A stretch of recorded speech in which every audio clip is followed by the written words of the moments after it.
Alright, YouTube, some time ago I made a video about Detroit, how it was falling apart and why, and that it was now fucking itself into irrelevancy with their bankruptcy proceedings.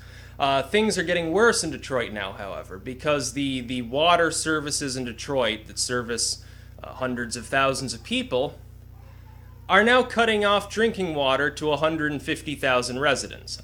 There's a link in the description to this story. Now, part of me says that, and these people are now petitioning the UN to declare this, basically a human rights disaster. Part of me is not unsympathetic to their claim, because drinking water, I mean, come on, people can't live without drinking water. You're living in a city, you don't have access to, a clean, pure stream out back to get your water from. You're certainly not collecting the smog-filtered rain and drinking that, although drinking rainwater in this country for some reason is illegal, probably to keep people paying at the federal teat for their water. So part of me is not unsympathetic, because you can't live without drinking water, especially in a metropolitan area where there is no clean water source other than, semi-clean water source other than the water you get from the city. It's heavily pumped with fluoride and other chemicals, and it's probably got all sorts of leaks.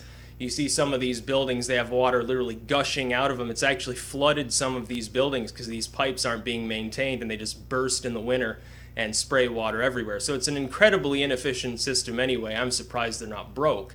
But you can't live without drinking water of some source that's at least marginally safe to drink.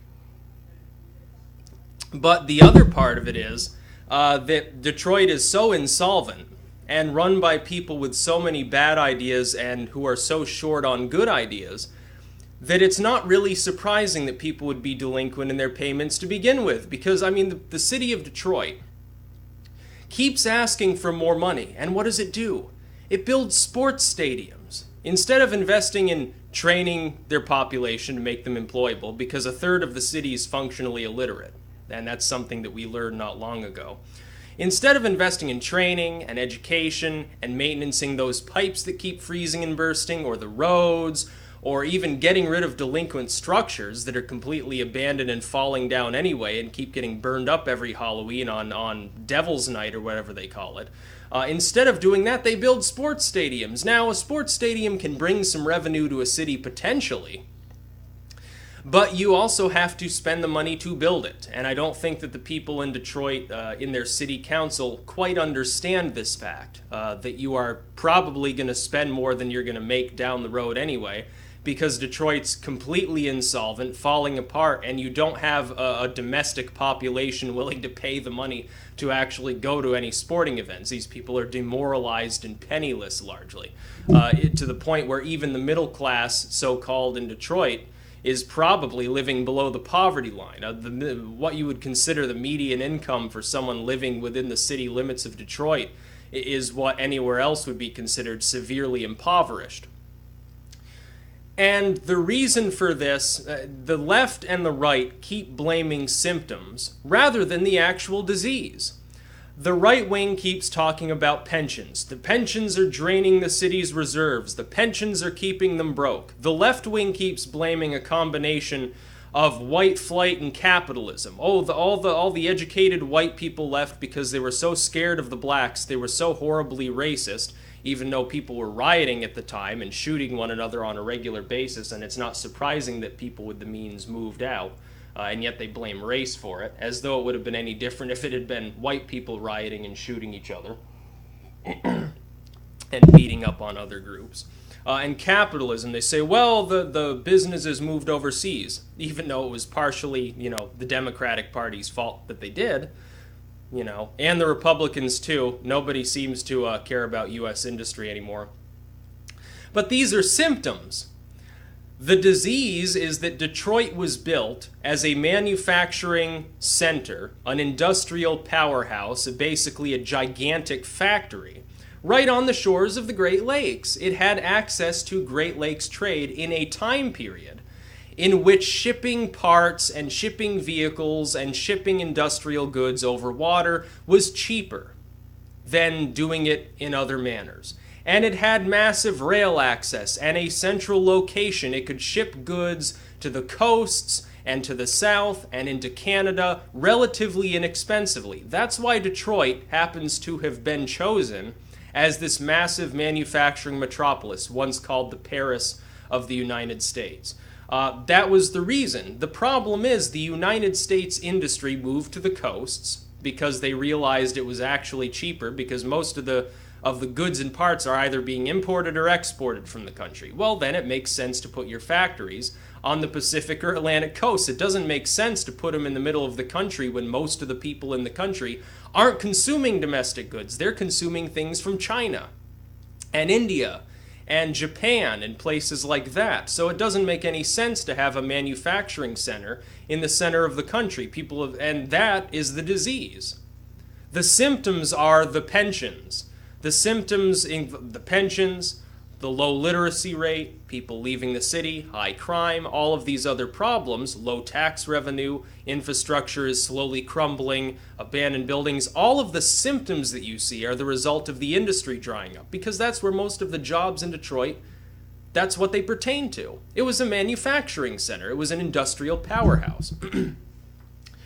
And we have the same problem where people on the left and the right can't come to any solid common sense agreement on how to solve the problem. We have the same problem with what they're blaming as we do with their proposed solutions. The left has the right idea when they talk about investing in training and education. That's good. That's a good idea. I would agree with that because, again, part of the population, a large proportion, is illiterate. They would require training and education. The right-wing solution is deregulate and privatize. Again, I agree with this. That would be a good step in the right direction. However, both sides ignore the good ideas on the other, because only when these two things are combined will you have any measurable good result. Imagine for a second, let's imagine these scenarios. Let's imagine the left has their way. Let's imagine the Democrats take over Detroit entirely, fuck up the city council, and implement their training program. That's great. The problem is now you have a literate, trained population, but you've still got high taxes and you've still got a massive burden where a lot of people are employed by the city directly and just wandering around being overpaid to do nothing. The problem is you now have workers, but you don't have jobs because nobody's going to move into an area that's completely crumbling where the infrastructure is gone and locate their business in a high crime area. They don't need to. There are plenty of other places in the country they can invest in. That would be seen as a high-risk investment. They're not going to do it. So the liberal plan falls short. Now let's imagine the conservatives gain total power, the Rand Pauls of the world, and they begin to deregulate and to privatize, to privatize and deregulate and drive down the taxes and pump it full of businesses. That's also a good thing. However, that proportion of the population that is already illiterate and untrained aren't going to benefit from those jobs. You're still going to have potentially 250,000 people that don't know how to read and write and have no prior job experience that are completely unemployable. You've just filled the city with decent jobs, but you've still got this derelict chunk of the population. What will happen?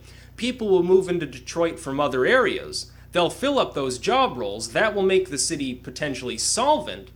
Yet you will still see high crime, high illiteracy, high unemployment persist. In neither situation, with the sort of singular ideas that have been formulated by the left and the right, does the city benefit at all. In one case, you do have a lot of good jobs, but you don't actually begin employing these derelict workers.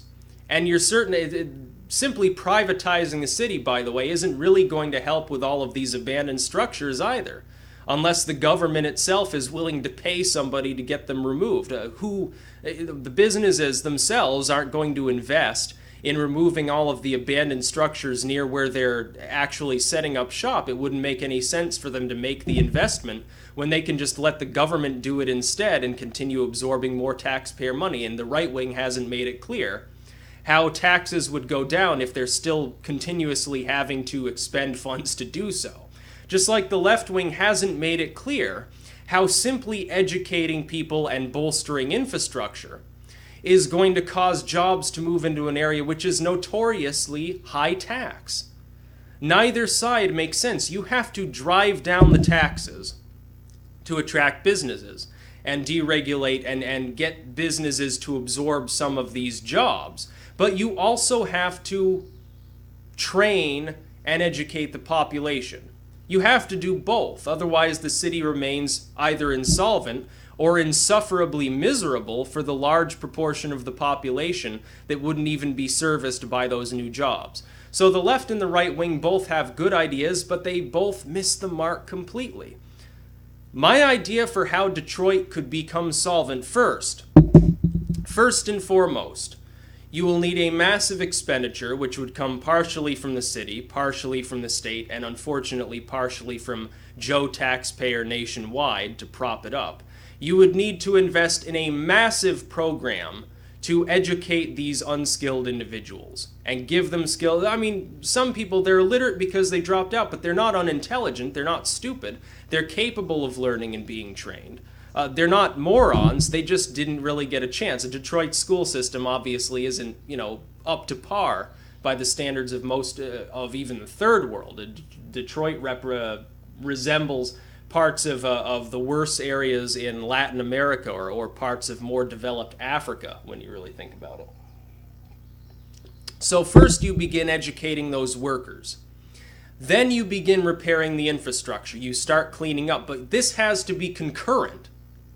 While you're making that investment, you have to at the same time drop the tax rate as low as you can possibly go while remaining at least partially solvent and attract those businesses.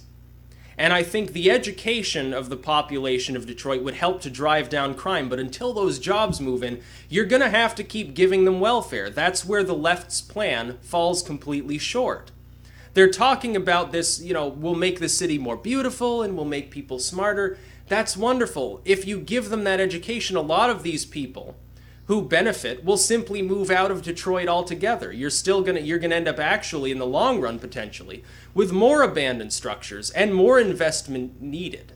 That's why you drive the taxes down. It seems strange. The idea of lowering taxes to increase revenue always sort of befuddles people on the left. They can't wrap their heads around how actually taking less money from people generates more income in the long run. What they don't seem to understand is that it creates jobs. It does. It's not trickle down. It's not, well, we're going to give a chunk of cash to the rich and hope the poor absorb some of that. I'm not talking about corporate welfare. I'm talking about simply allowing businesses which would otherwise never consider this location to move in. And this could be done in other insolvent areas. Jersey City is one good example.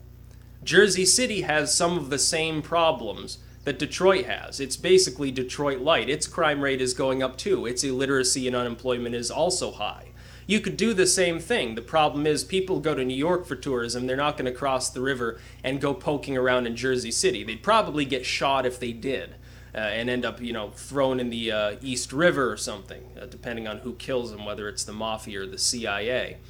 Depends on which river they end up in, which is something that people surmise. Detroit's problems are not simply going to go away because you deregulate. And they're not simply going to go away because you get some Starbucks Marxists in there who say, well, we'll make the population appreciate art and we'll let them put their beautiful graffiti up everywhere and we'll give them community college courses. Neither side has a clue what they're doing, and their plans will fail. However, even those plans alone would be better than what's currently going on. What's currently going on is money's being thrown at Detroit left and right, and they keep building stadiums.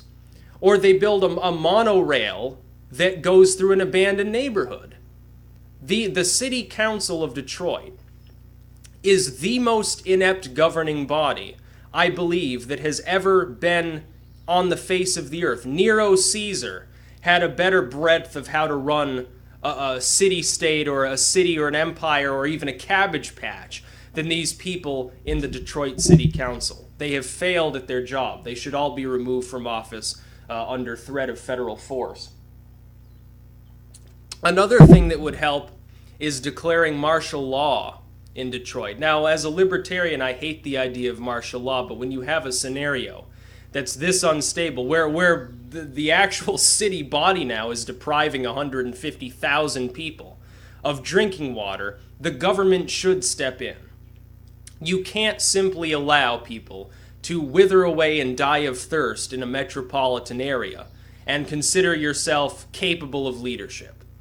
It's a travesty. You don't simply deprive them of water. And the thing is, the amount that they're delinquent could be paid for by a fraction of the money that the Detroit City Council itself is using for these worthless new projects. Their monorail to nowhere, their massive new stadium overhaul, and all of the new government buildings. It's ridiculous. They're wasting money that's being given to them by the taxpayers of the country at large, because they're being given money by the government, by the state and the federal government, and they are misusing it. Detroit should be stripped entirely of its city council, and control of the city should be given to the federal government up until such a time that the city shows signs of at least improving marginally. And this again would seem strange to libertarians that I would suggest this. What would you suggest?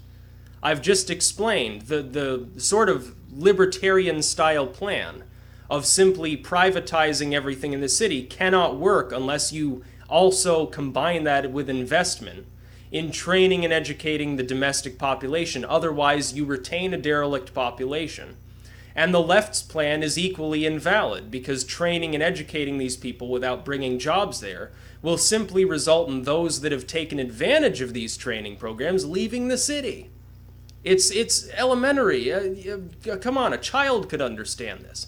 If I'm living in a city drawing welfare, government comes along and says, we're going to train you to be an engineer or a nurse, or they say we'll get you a bachelor's degree, or whatever they give me. And there's no job opportunities where I am, but now I'm trained. I'm going to take a job somewhere else. I don't care if I have to hitchhike halfway across the country.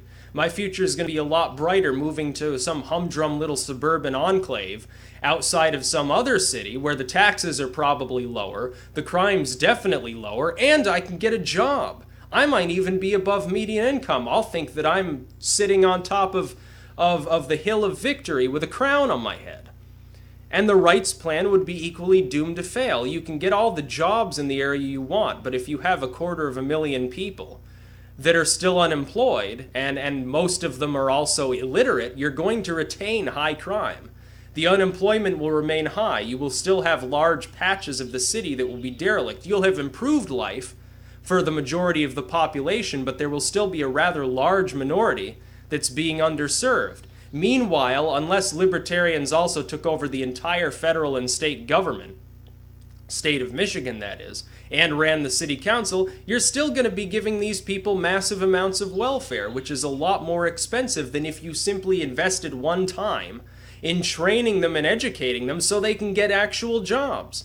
If it's combined with job growing opportunities like low tax havens, pumped into Detroit, essentially making the city one zero tax area for these businesses, and not corporations, I'm talking small businesses as well. I would prop up a small business if I knew I didn't have to pay anything for 10 years. I'd move there too. I'd say, fuck, with taxes this low, I'll just move into one of these $2 houses, fix it up a little bit, and I'll just, hunker down there on an old mattress, and I'll be drawing a huge amount of money in because people will start pouring into the city.